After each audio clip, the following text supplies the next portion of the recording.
We're going to get started in just a few minutes. So grab a drink, come get comfy.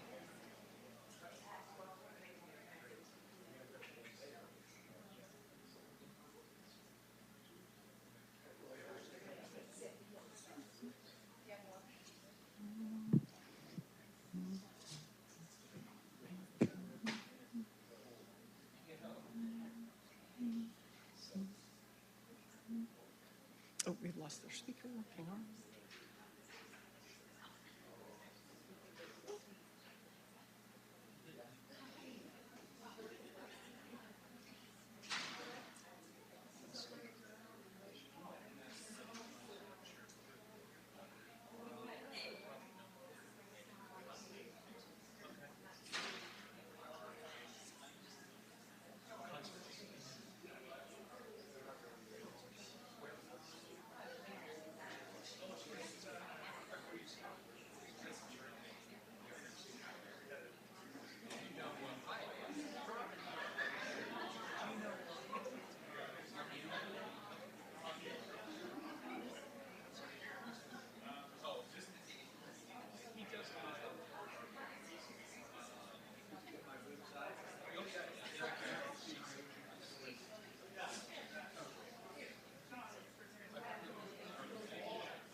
And we should go.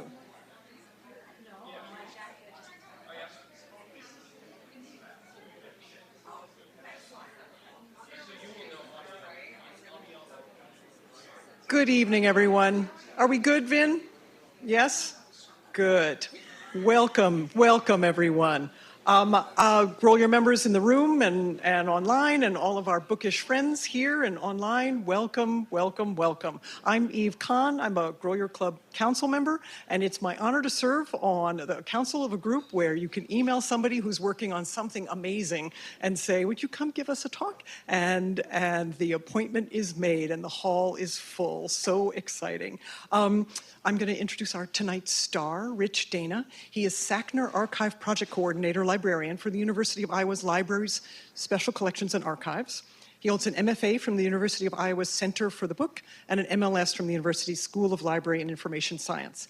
In addition to his work with the Sackner Archive, he is the author of Cheap Copies, the Obsolete Press Guide to DIY Mimeography, and Hectography and Spirit Duplication.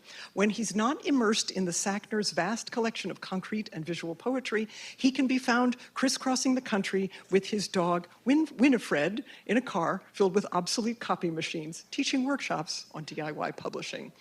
We've never had a speaker talk about their dog so early on in the event. This is just, every day I do this, there's a new frontier of exploration.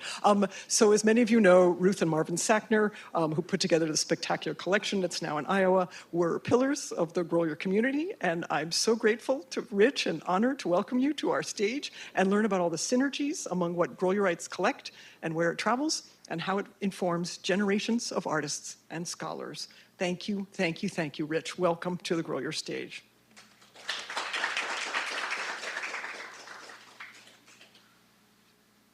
Good evening, everyone. I have to log on to my computer. I'm going to be doing a little workaround here, so I hope you'll forgive me if there's a little delay here and there.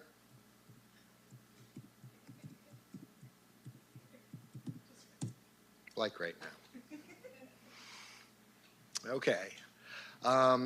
As Eve said, I'm Rich Dana. I'm the project coordinator librarian for the University of Iowa's Ruth and Marvin Sackner Archive of Concrete and Visual Poetry. Before I begin, I would like to thank the Grolier Club for the invitation to join you tonight. I'd like to especially thank Eve for being a marvelous host and coordinator. Thanks to the University of Iowa Libraries for making the trip possible, and to the National Endowment for the Humanities for their generous support of the project. Above all, I would like to thank Archives and Special Collections Head Margaret Gamm, without whom we would not be here tonight. Margaret was scheduled to co-present with me, but she's at home with her family preparing for the arrival of their second child. So please join me in sending congratulations. And finally, thanks to the members of the Sackner family for their willingness to assist me and answer my endless questions. I think some of the Sackner family is in the virtual audience tonight, so I certainly hope I have all my facts straight.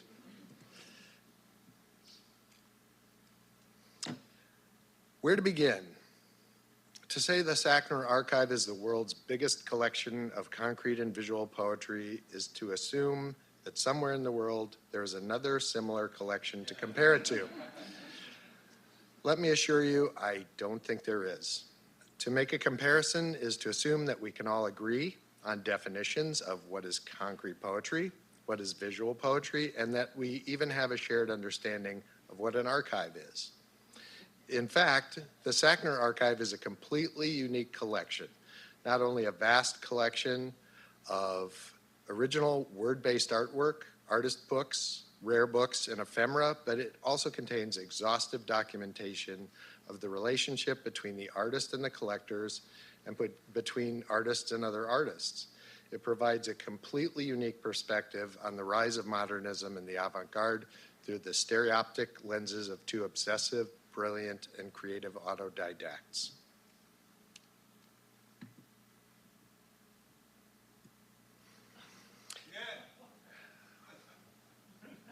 While sorting through some of the office files, I discovered Marvin's notes for public presentations he would often give about the Sackner Archive. Among these notes, I found a list of answers to frequently asked questions. As a very quick intro, I'll share those questions and Marvin's standard answers with you now. Question: why did you start the archive? Answer: we first started collecting contemporary constructivism. Then we began with art in which verbal imagery was a central element because it was an extrospective form of communication, and we realized it could be a focus for a unique body of work. We were highly influenced by Tom Phillips' artist book, A Humament, which was created between 1966 and 1973. Question: how many items or records make up your database? There are from 75,000 to 80,000, but because of multiple items, prints, drawings, etc., they might exist in one record. The number of items could exceed 250,000. Currently, over 60,000 records are fully cataloged. Question: when was the Sackner Archive of Concrete and Visual Poetry established? 1979, but we were collecting like material as early as 1974. Question: how did you become a collector? Answer: a long and a short story will follow. Question: what is an archive of art and poetry? Answer: it is a collection of original artwork and poems, as well as letters, catalogs, manuscripts, and contributions to books and periodicals. In addition, correspondence to and from dealers, poets, artists, and critics make up an additional element of the archive.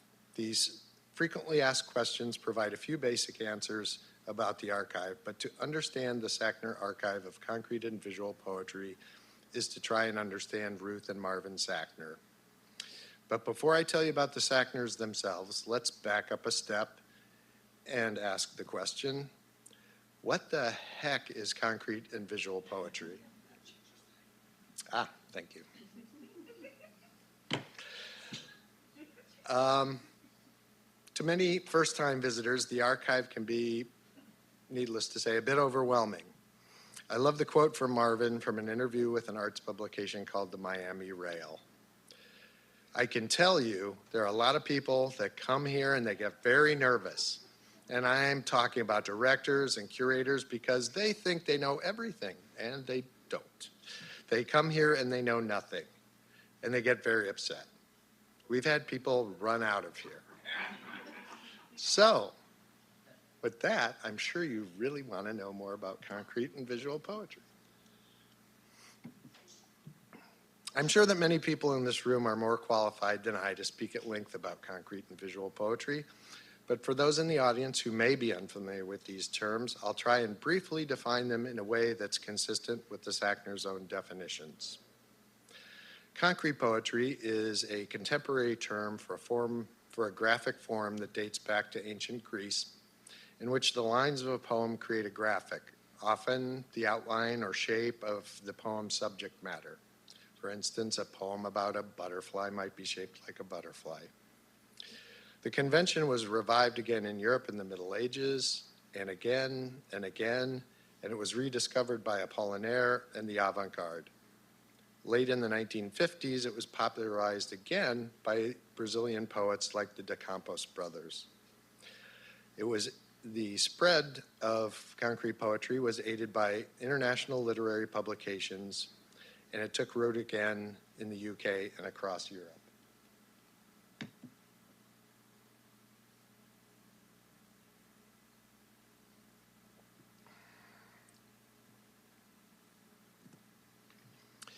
The term visual poetry was adopted in the late 20th century to cover word art that conveys the poetry primarily through the visual aspects of the work, rather than through a direct understanding and interpretation of the words themselves.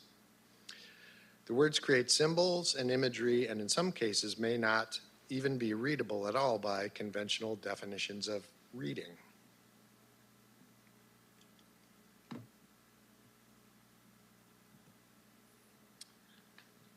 Okay, so who were the Sackners, these wonderfully crazy collectors who helped define one of the most important artistic and literary movements of the 20th century? Surely they spent the 50s and 60s at, for instance, the Kunstakademie in Dusseldorf, or as members of the Situationist Revolution in Paris, right? In fact, Marvin and Ruth were a successful pulmonologist and a full-time mom from Miami Beach. Neither had a formal art education or a particularly bohemian background. Marvin and Ruth were both born in Philadelphia in the 1930s. They met while Ruth was attending the University of Pennsylvania, where she received a degree in English, and Marvin was a pharmacy student at Temple University. They married in 1956 as Marvin was beginning medical school at Jefferson Medical College. They had 3 children, Sarah, Deborah, and Jonathan, and moved to Miami Beach in 1964, where Marvin would eventually become chief of pulmonary diseases and director of medical services at Mount Sinai. They remained an inseparable team until their passages, Ruth in 2015 and Marvin in 2020. As a child, Marvin loved collecting stamps and coins and became interested in art after being introduced to the works of modern masters by a neighborhood friend, Arnold Spunky Weiss. Ruth was very creative and a visual artist in her own right. Her love of literature and libraries provided a perfect counterbalance to Marvin's fascination with modern art, and her design aesthetic created a framework that eventually transformed their Miami Beach condo into what she called Home Sweet Museum. As well as being the co-founder of the Sackner Archive, Marvin was a known and respected physician, teacher, and inventor. Marvin would refer back to his experience with soda straws and seltzer dispensers while working as a soda jerk as the inspiration for the creation of his first medical device, a bronchial catheter, which he patented in 1972. It was the profits from this and other inventions that would allow Marvin and Ruth to begin collecting the works that would later lead to the establishment of the now famous archive.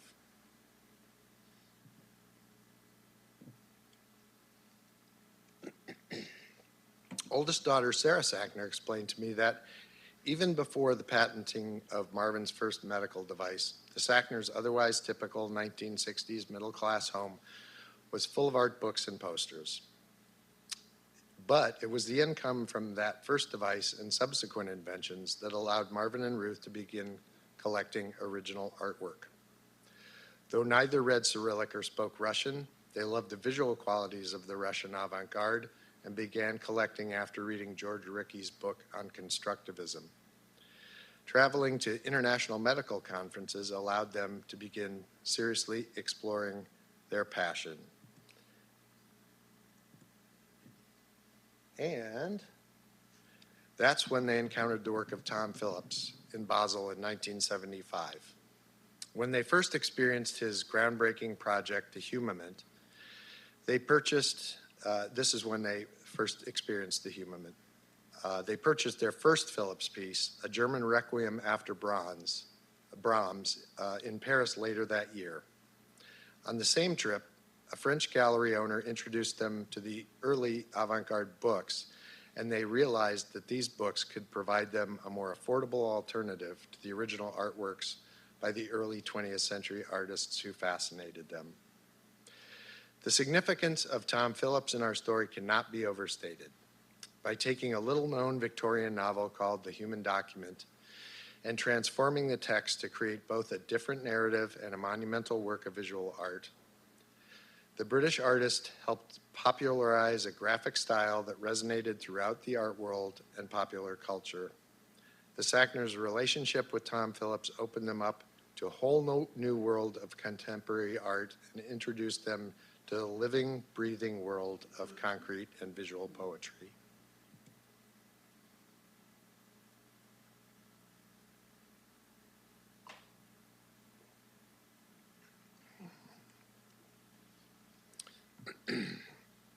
The Sackners were not only collectors of Tom Phillips' work. Over the years, they became close friends, and that friendship lives on in the archive. On the left is a screenshot of Ruth, Marvin, and Tom from Sarah Sackner's documentary entitled Concrete. And on the right is the first letter they received from Tom, which is framed in the collection. I would encourage you all to watch this great little documentary to get to know the Sackners and Tom Phillips in a way I can't truly describe here. It's available to stream for free on several sites, including the University of Iowa libraries.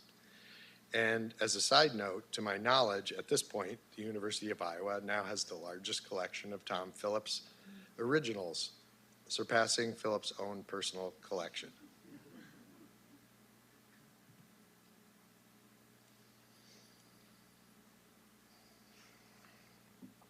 Several commercial editions of the Humament bear a dedication to the Sackners. My personal favorite reads, "For Ruth and Marvin Sackner, patrons, friends who guard my work between them like bookends."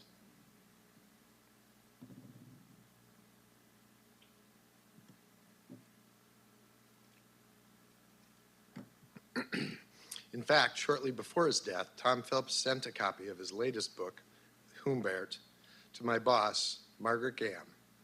The book contains a section called The Archivist, in which he reflects on the archive's arrival in Iowa.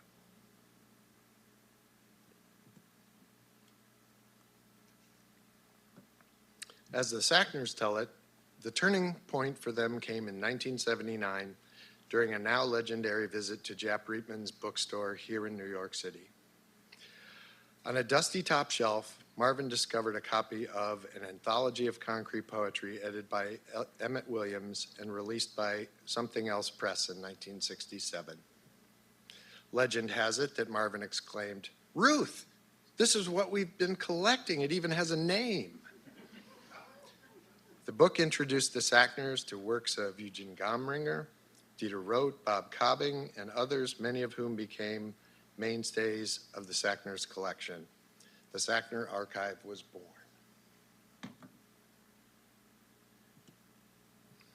As Ruth recounts it in the documentary, Marvin was completely uninhibited when it came to contacting artists whose work they were interested in.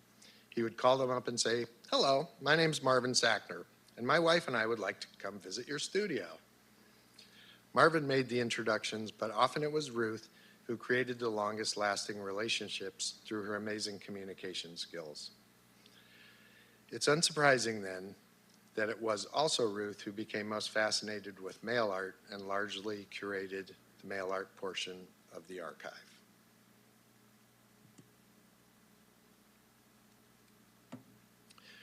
Ruth was also an accomplished writer and researcher and wrote an extensive article for the 1986 autumn edition of the Journal of Decorative and Propaganda Arts, discussing the poem Un coup d'idée by the French symbolist Mallarmé.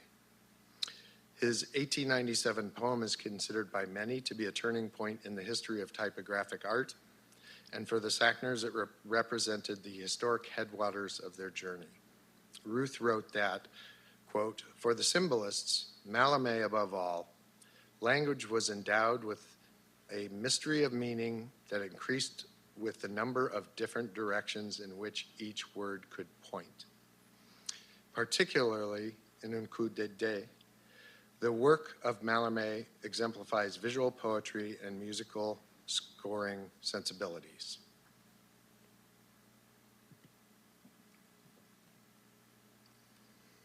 There are many versions and interpretations of the poem throughout the collection, and many of their favorite artists at some point riffed on Mallarmé's poem. Here's a 1960 version by Ernst Frankl. This one was made especially for the Sackners by Astrid Furnival, a fiber artist who created several poem sweaters, and of course this one based on the Dice poem.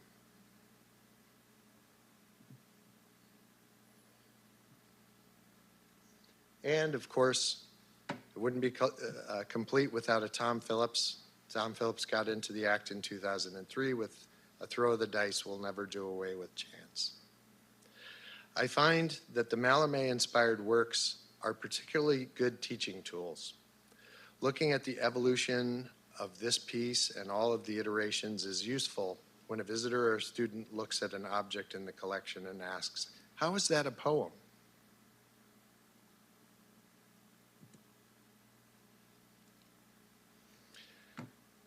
So, what drove these two seemingly normal people from Miami Beach to amass such a collection of highly conceptual artwork? As Marvin mentioned in his frequently asked questions, the story is both long one and a short one. Poking fun at his own obsessive tendencies, he wrote that there are 6 reasons that inspire him and many other collectors.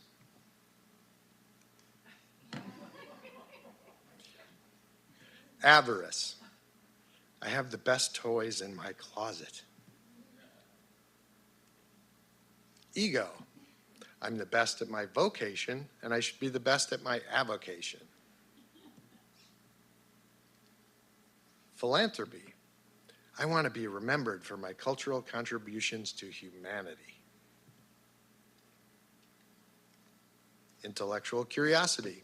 I came, I saw, I conquered. This one I particularly love, the diagnostic quality. Genetic mutation, to which Marvin explained, I've always had collections such as coins, stamps, fish, records, books, etc., and I don't fully understand the motives for my behavior. And finally, the excitement of the quest. Will I find it? And if so, can I buy it?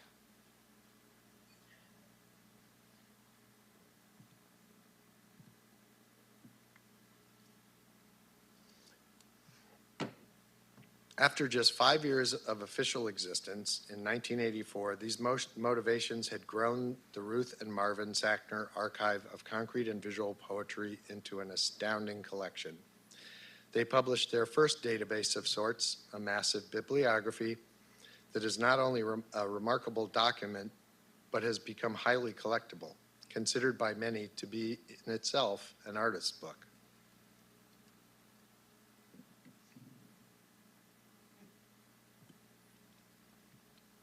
Another highlight of the Sackners' life as collectors came in 1992 when they mounted a major exhibition of works from the collection, not at a gallery or a museum, but at a joint annual meeting of the American Lung Association and the American Thoracic Society.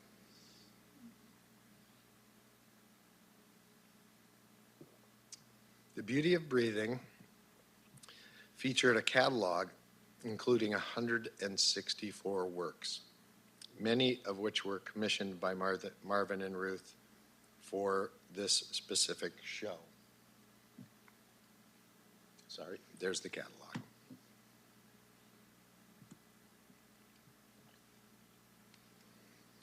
The works featured images of lungs or dealt with the role of breathing and breath in the development of language and of poetry.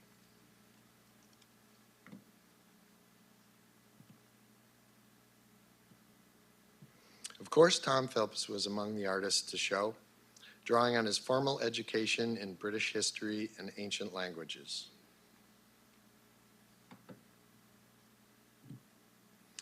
In the introduction to the exhibit catalog, Marvin mentioned how fascinated many of his colleagues were with the collection when they would come to visit the Sackner home for dinner. Despite their almost universal lack of formal art education, these physicians found something fascinating in this collection.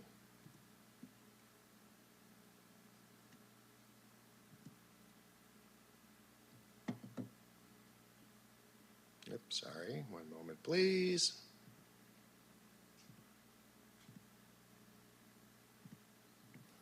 Okay, I'm back on track. Sorry about that. This was reflected in the comments in the guest book, which I recently discovered among the office files. Despite the notoriously illegible handwriting of most of these physicians, the comments are almost universally extremely enthusiastic. Another unique aspect of the Sackner's efforts was their archival impulse. If you're an archivist, librarian, or book buyer, you've seen collections and collectors who maintain spreadsheets. What you don't often see is a collector with a complete museum-level database of their private collection, detailed notes on every aspect of every piece. The Sackners included dimensions, they assigned an item number, title and subtitle, publisher information, including country and name, provenance information, including how Ruth and Marvin got a hold of it, the year it was acquired, and sometimes what they paid for it. Standardized subject headings are included, a naming schema, detailed notes beyond even what most university library catalogers typically transcribe about the materials used in the creation of an item, and annotations describing the history of the individual item or just notes of interest to Ruth and Marvin. Ruth and Marvin weren't always keeping such detailed notes. Originally, they produced a bibliography, which I just showed you, which grew steadily over the years. However, eventually, it hit the point where that bibliography would have required many volumes to cover all the items in their collection. Out of the bibliography grew a database, which I understand began in the 90s based on the records they'd already created for the bibliography. Proficio, their chosen platform, worked for them, although by current library standards, it was a bit, shall we say, problematic.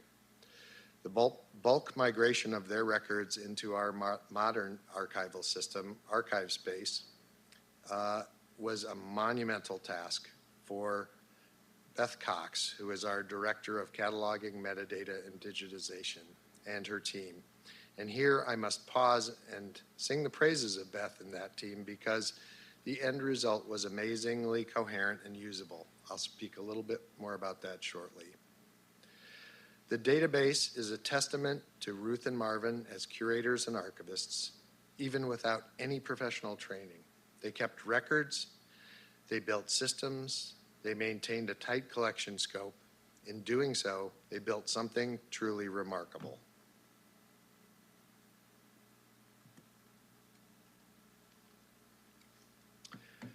As the 2000s arrived, the Sackner's reputation grew, as did their network of artists. Here are some photos shared with me by UK artist Paula Clare in 2013.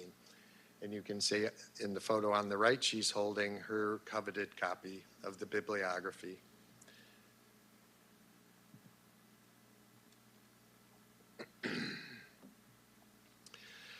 For many years, Ruth and Marvin worked on a book that would eventually be titled The Art of Typewriting.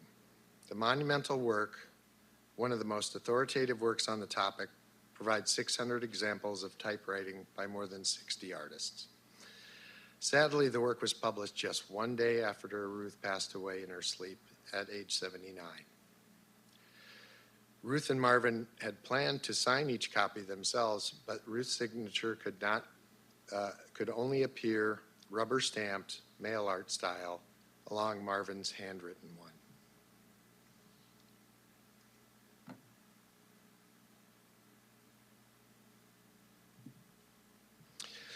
With Ruth's passing, Marvin found himself less interested in continuing to develop the archive. It had been their mutual activity.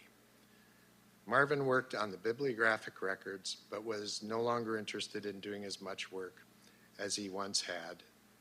Although Margaret Gamm will tell you that Marvin would also often say he'd stopped collecting, and a few sentences later, he would tell her about just a few items he'd picked up recently. In any case, he and Ruth had already been considering what to do with the archive for several years and contemplating an institutional home for it. Marvin decided something truly had to be done, and an institutional home was more actively sought. Marvin hired a freelance curator named Amanda Keeley, who was to help him with the archive, but also help him locate a permanent home for it. Not long after Amanda started working with Marvin, the situation became even more dire when Hurricane Irma hit Miami in 2017. Despite heavy damage to the Sackner's condo, a surprisingly small number of pieces were damaged or lost, only about 200.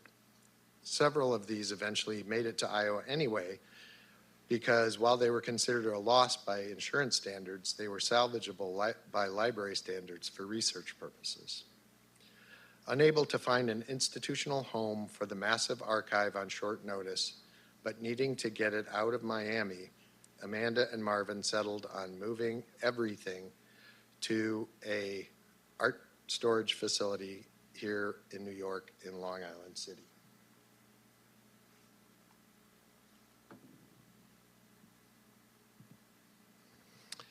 After the collection was safely housed, Iowa Special Collections received a letter from Amanda soliciting a proposal based on the strength of the library's holdings and the reputation of the writing and art programs at the university.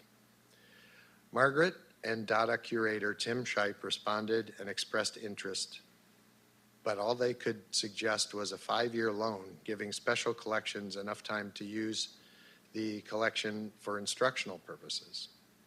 Tim and Margaret were invited to visit the archive in September 2018 and set out to Long Island City on a kind of fact-finding mission.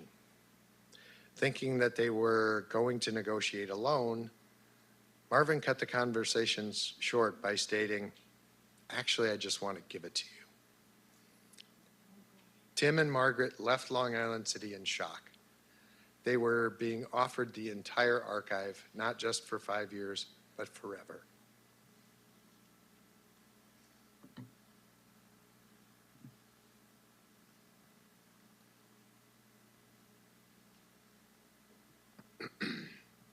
Why did the Sackner Archive end up coming to Iowa? Well, Iowa has a long-standing tradition of supporting contemporary arts and literature and doing scholarship around contemporary arts and literature. The Sackners had loaned work to the University of Iowa Museum for exhibits going back as far as the 1980s. The Sackners felt, rightfully so, that their archive would be a good fit at an institution that is also home to the International Dada Archives, Alternative Traditions in Contemporary Arts, we call it ATCA, and in ATCA there are artist works and correspondence collections, periodicals and zines, rubber stamp collections, and comics collections. We're also home to several Fluxus collections, including the Fluxus West collection. Programs at the university include the world-famous Iowa Writers Workshop, the International Writing Program, the University of Iowa Center for the Book, and the Intermedia program that was founded by Hans Brader in 1969. We also are very proud that we have a new Stanley Museum of Art, and the Stanley will become home for many of the very large pieces that we are not able to house at Special Collections.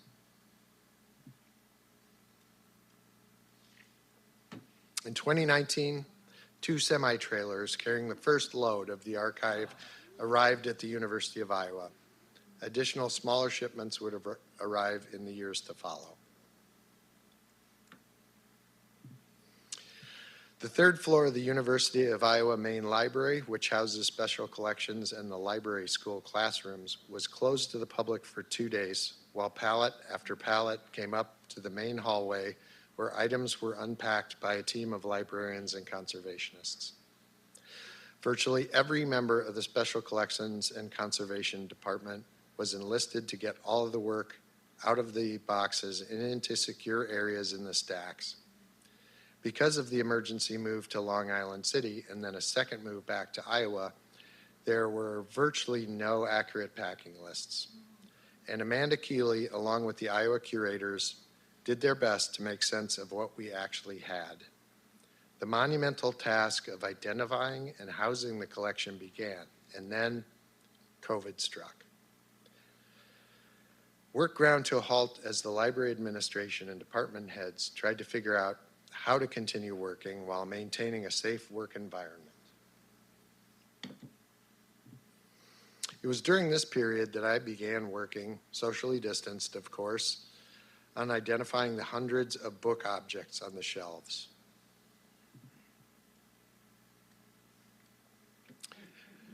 During this time, I photographed over 600 individual works so that team members could later identify and box them.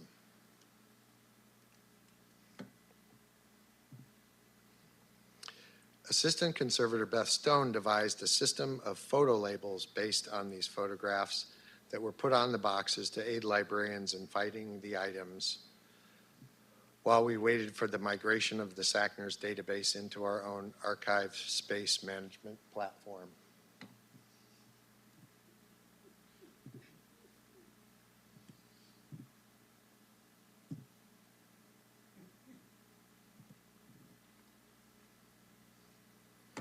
The variety of works I spent time with has been astounding and includes many of my personal favorite artists. I knew this collection had some great things in it, but I had no idea of some of the gems that I would find. I knew that for me, working on this archive was truly meant to be when I discovered one of my own works in the archive, included in a 1991 collection of works by members of the Brooklyn Waterfront Artists Coalition. It may not be one of the masterpieces of the collection, I admit, but it is, of course, a point of pride for me and a testament to the sheer number of artists represented.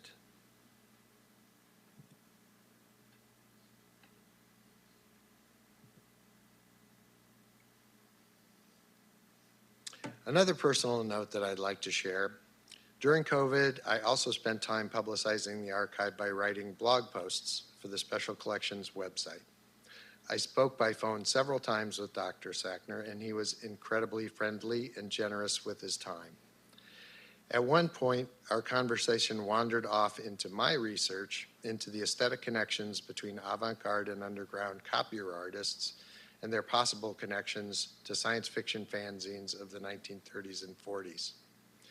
Marvin got very excited and asked me to go to the shelf and fetch his copy of Alfred Bester's 1956 science fiction novel, The Star's My Destination, and turn to the radical typography of the final chapter, which he said was possibly truly his first exposure to concrete poetry. Another accomplishment, despite the setbacks of the COVID lockdown, was the submission of a grant proposal to the NEH Humanities Collections and Reference Resources Program. It received some excellent reviews, but was not funded in 2021. But last year, we received a grant from the NEH to facilitate the organization of the archives. Over the next 2.5 years, our goals include arranging 800 linear feet of material, including art and book objects. And believe me, this is a fraction of the collection. Organizing materials in flat folio drawers and materials in portfolio boxes, reconstituting finding aids into a single finding aid arranged by creator, which maintains the original order of the Sackner Archive. Creating a comprehensive website, providing highlights and explaining access to the collection, and assessing roughly 5,000 items and cataloging 4,500. Finally, to produce enclosures for approximately 700 items and to rehouse around another 1,000 items in shared boxes with individual foldering. Right now, we are well into our first year of the grant, and I'm happy to report that we are on or ahead of schedule. Identification and assessment of items determines whether they will be treated as a book and go through cataloging and receive an LC call number, or whether they will be treated as a manuscript and the listings will remain in archive space. Of course, all of these listings will eventually have to be edited and updated, while also retaining the Sackner's own ID number, metadata, and descriptions as part of what we are referring to as the meta archive. Here's an example of one of the listings that was migrated into archive space. It worked amazingly well considering how much their descriptors and their cataloging techniques changed over the years. So Beth Cox and her people were able to pull their listings into our categories. But one of the problems is you'll see under physical location, it says desk office, which is where it was located in the condo. So everything is, every physical location is determined by where it was in their home. So for the time being, I've created a sort of cheat sheet so that I can figure out, and other librarians besides me can figure out where things are. If it was in the desk from the office, it's probably in the vault, and so forth.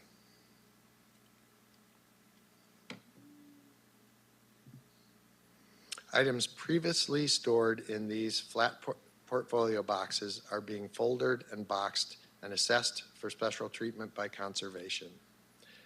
And I will tell you, this is one of 4 rows, both sides, of portfolio boxes, each one for an individual artist who I'm sure include everyone you've ever loved.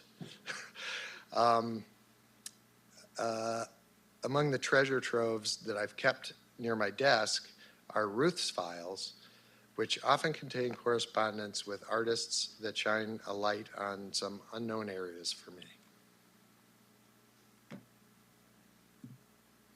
In the meantime, conservation work has begun. On the left, you see our team conservationist Zoe Webb and her good friend Lady Midnight. Lady Midnight is a collaged mannequin created by John Furnival to model Astrid Furnival's poem sweaters. On a weekly basis, the materials are getting regular use by classes and researchers, some of whom have traveled internationally to spend a week or more with the archives.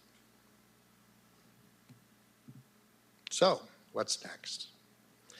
The Iowa Archive of the Avant-Garde was founded this year to derive international recognition of the University of Iowa as a destination for scholarship on historical, literary, and artistic avant-garde. Many parts of this newly named archive, including Sackner, remain unprocessed or semi-processed, especially much of the work in the ATCA collections. Various funding efforts have resulted in some progress. ATCA and the Dada Archive have both received external funding over the years. Special Collections hopes that bringing these amazing collections together and rebranding them will draw a new attention to these backlog issues and hopefully leading to new and additional grant or donor funding. We look forward to continuing to explore what this new initiative will mean for the Sackner Archive and all of our other collections. But for now, I think it's time for your questions. Thank you very much.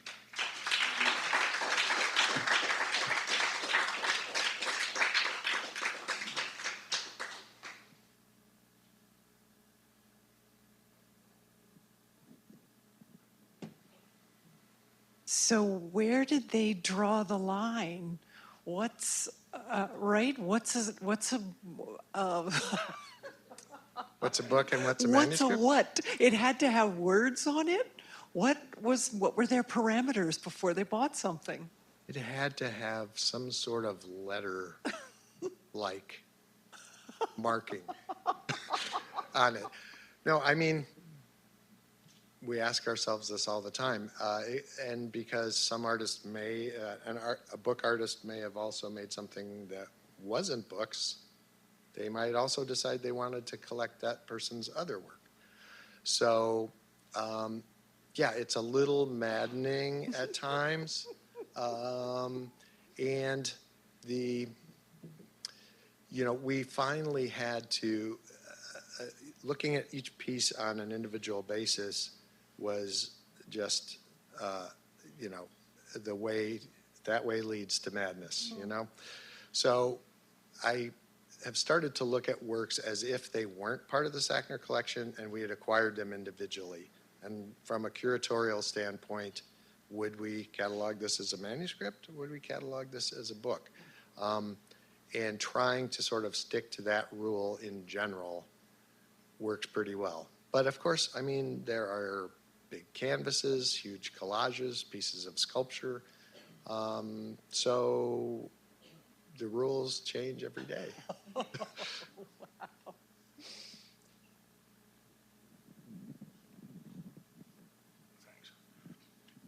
Thanks for coming and enlightening us with this. I wonder if you would just say something to follow up on Eve's question about the earlier material rather than just the 19th and 20th. I particularly remember the Rabanus Maurus in Praise of the Holy Cross from 1503, which managed to sneak into the collection. Yeah, it's true. And these folks in the front row might want to talk to you a little bit about that, because there were some items that came back,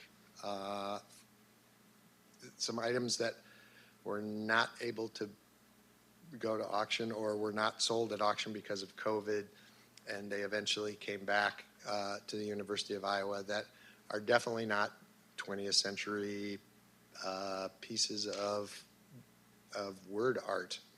I don't know what inspired them to buy these things, other than I think they liked them.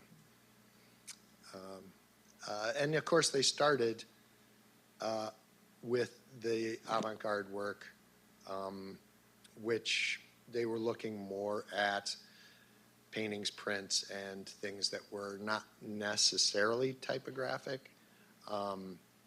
So I think they sort of backed into the word art stuff to a certain degree.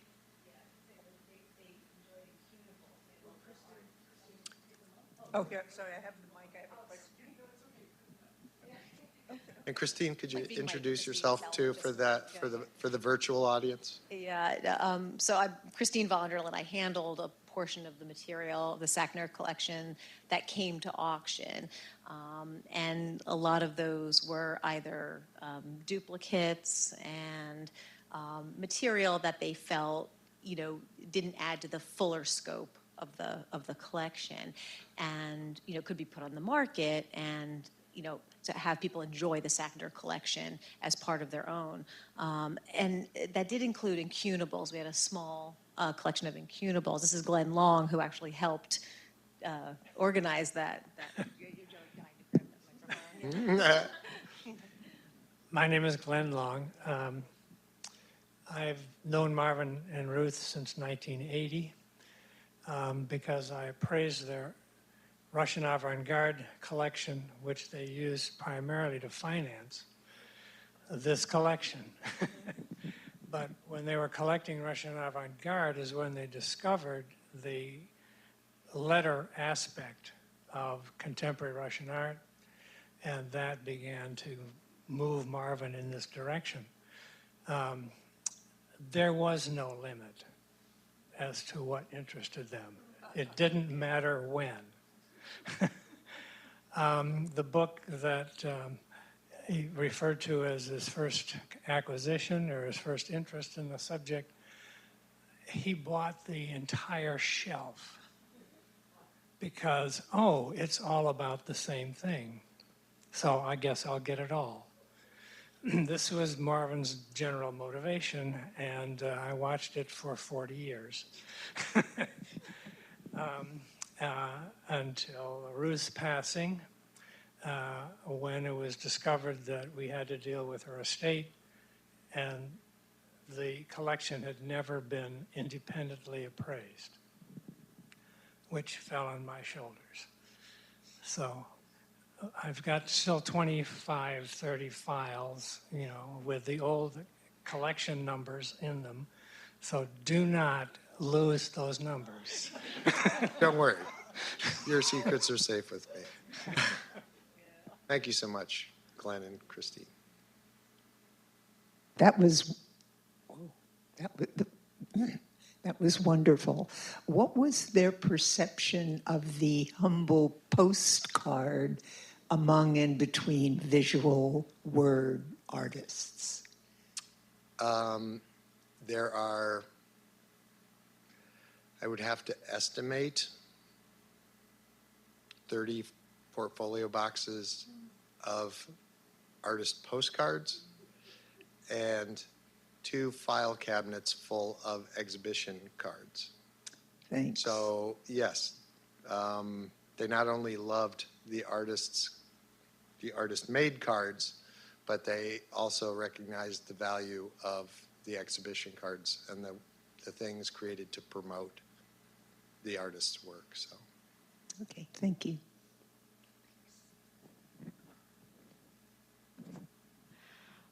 Does the university or archive plan on collecting any art like this that's made by contemporary artists now? yes, Special Collections is constantly taking in new work. The Sackner collection itself is a closed collection because it was the work of Ruth and Marvin Sackner. So we are looking at a lot of Sackner adjacent work, so to speak. And even before the Sackner collection came in, I mean, there's so much crossover with stuff we have, the Fluxus collections, ATCA, these types of things. Then we've also got a huge collection of artist books that are, you know, new stuff's coming in virtually every day, every month at least, by younger contemporary artists. There's been some discussion about how to sort of intellectually tie these new works to the works in Sackner, and I don't think anything definitive has been decided about that. But yes, there's new work from contemporary artists coming in all the time that relates heavily to the Sackner collection. If I go to Iowa City, can I see some of this? Yes, you can. It's on exhibit? All of the work is, I should say the vast majority of the work is available for viewing on very short notice. If you were coming from New York, I would suggest making an appointment, coming for several days, because there is a lot to see. But all of the books, the portfolio boxes, a lot of the flat files and things are all right in Special Collections and can be called up on short notice by librarians if I'm there to help them find it. Follow-up question. Ray Johnson, Mel Bachner? Yes. Yes and yes? Yes and yes. Fab. Multiple portfolio boxes full of original work. Yeah. Yes, thank you very much. Marvelous presentation. Thank you so much. My question has to do with the collection as a whole. Is any part of it online that one can see for a list of the poets that are listed, for example? Yes, if you go to the University of Iowa Special Collections website, which you can Google University of Iowa Special Collections. There are 2 search boxes, and one says archive space on it. Everything that they had records for, those records are now available there. As far as digital images of work, not so much. We do have some really nice stuff that was shot for the gallery show at the Library Gallery, which unfortunately opened the week that Marvin died. So there's a very small amount that's been photographed. However, if there's a specific piece that we hold one of my less professional photographs of, I try and provide those photographs to researchers remotely. But there are plans for digitization of the works and to add those to the Iowa Digital Library. Mm-hmm.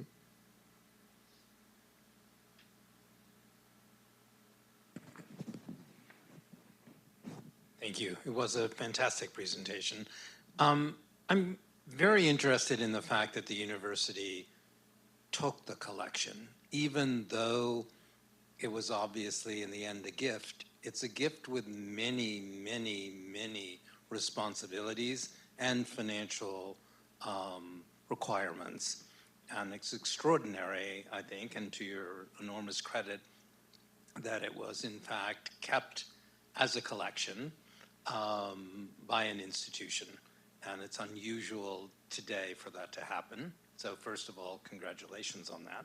Thank you. And secondly, so how did it happen? I mean, it obviously wasn't just the 2 librarians sitting in a room with Marvin and saying, we'll take it. Nobody takes 100,000 to 200,000 uncatalogued items into a institutional library without something more than that, I would imagine. So can you tell us a little bit about that? Oh, there's so much I could tell you. I was hoping, and somewhere one of the out there, reasons Margaret I'm is here listening. for that. I wish Margaret was here to talk more about her experience. I really do think Tim Scheip, a longtime curator of the International Data Archives, and Margaret, you know, I think a lot of the decision was theirs. I'm sure there were higher level discussions that I wasn't privy to. And even if I was, I wouldn't tell you. And I know there was some amount of controversy around it internally and probably externally as well. But I really have to give all the credit to those 2. They really, you know, they stuck their necks out and they made it happen. Amazing, really terrific.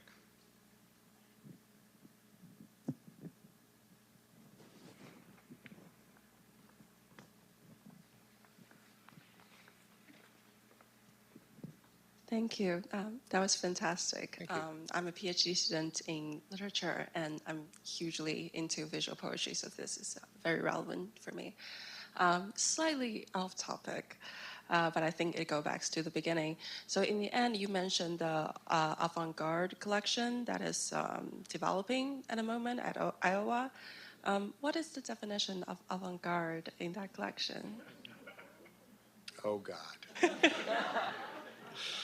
You had to ask that, didn't you? Well, from the perspective of this collection, I would say that we are talking about the work that progressed from around the turn of the century in Europe, Russia, France, spread to the United States in the form of Dada, Surrealism, Futurism. But then all of those smaller movements like Letterism and Fluxus and all those that sort of grew out of that basically European tradition. There's a lot of work in the collection from South and Central America, but it still somehow relates to that. It's still on the same family tree, right? So the work all relates to that original sort of avant-garde movement,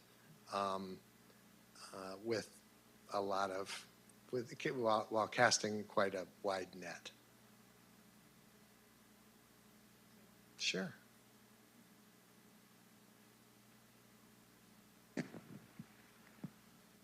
What a fascinating talk with such good pictures, too. Thank you so Thank you much. for it. So you're a conduit for some really big special energy with cataloging this collection and the work you're doing. But I also know you have your own rich practice with Mimeograph. You've got Winnie, if I may, driving with you. I was wondering if you could tell us a little bit more about what this experience has done to inform your own teaching, your own poetics, your own approach to your work. How is this, if you could reflect a little bit on how this has changed you? Wow. Well, thank you for asking. Yeah, it's been profound in so many ways. I mean, when I started working on this collection, I went back to graduate school in my 50s and I specifically walked into special collections and asked if I, could be a graduate assistant there. And not long after my 2-year assistantship started this amazing collection that was exactly, my over a decade of living in New York at the time they were collecting obviously is reflected in the fact that they somehow in their net, they caught one of mine.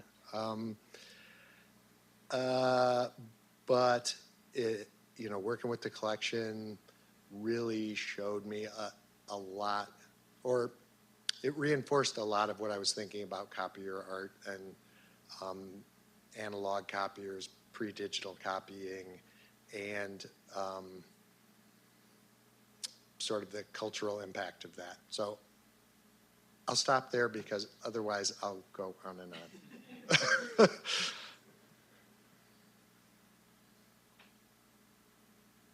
What have been some of the most memorable or fun reactions you've seen in students when they open a box? Because I think some students think they invented conceptual art, right? Yes, every new crop of freshmen has single-handedly invented conceptual art.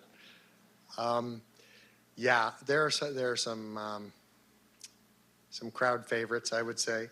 Gerhild Ebel, the German artist, she created a series called Miniature Obscure, which each one is a collection of many artists in a tiny container of some sort, and one of them is a hamster cage. That issue is number 6. It's called Animal, and they're the little floppy disks. Some of us old folks might remember their little cards, other things, but there's a card with what I assume is a hamster poop as part of the work. And of course, students love to get grossed out by things, and so that's always a big hit. There's a waffle. Conservation call. No, Zoe, who was in one of the slides, texted me from the 5th floor conservation lab recently and said, "Rich, there is an egg in this." And there was an egg that was in a piece that was housed in a plastic cover, and she opened it, and obviously that egg had been broken for a long time. And completely desiccated, but the smell had remained, so they had it under the vent hood in the conservation lab, and we're debating on whether to treat it like hazardous material. And actually, Emma back here gave a whole presentation on the Museum of Ben and the many odd containers of potentially human bodily fluids that are included in the Museum of Ben. So I I think somewhere there's a recording of Emma's extensive talk on some of the challenges involved in for the conservation department when it comes to the Sackner archives. That's just a few. I could go on and on.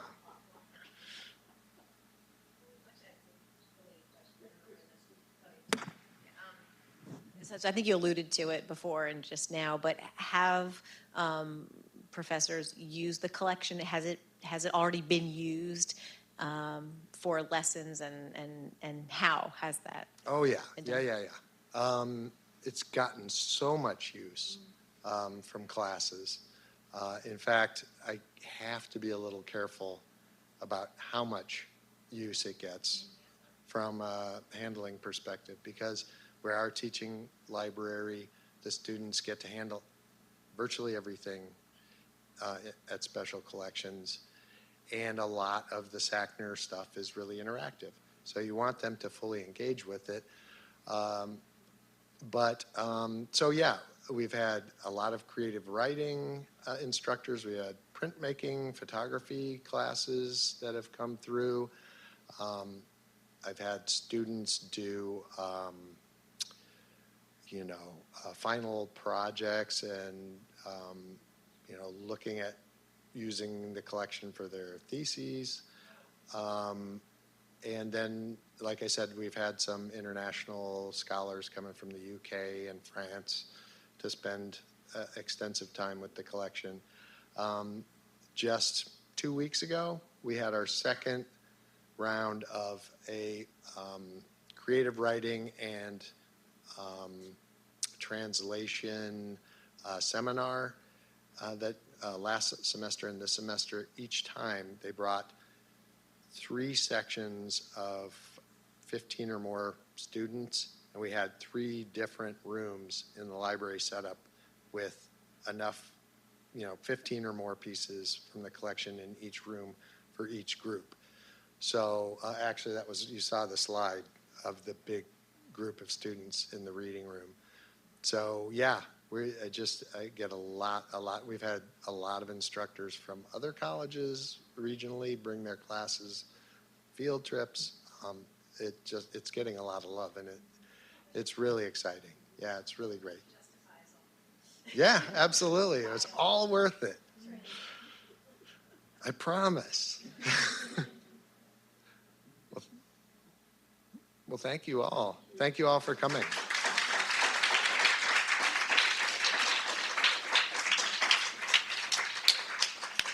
Thank you, everyone, for coming. Please stay for the reception. Good night, everyone online. We've never had anyone talk about waffles at this podium before. That was just beyond. Thank you. Thank you. Oh, you're most welcome. Thanks for having me.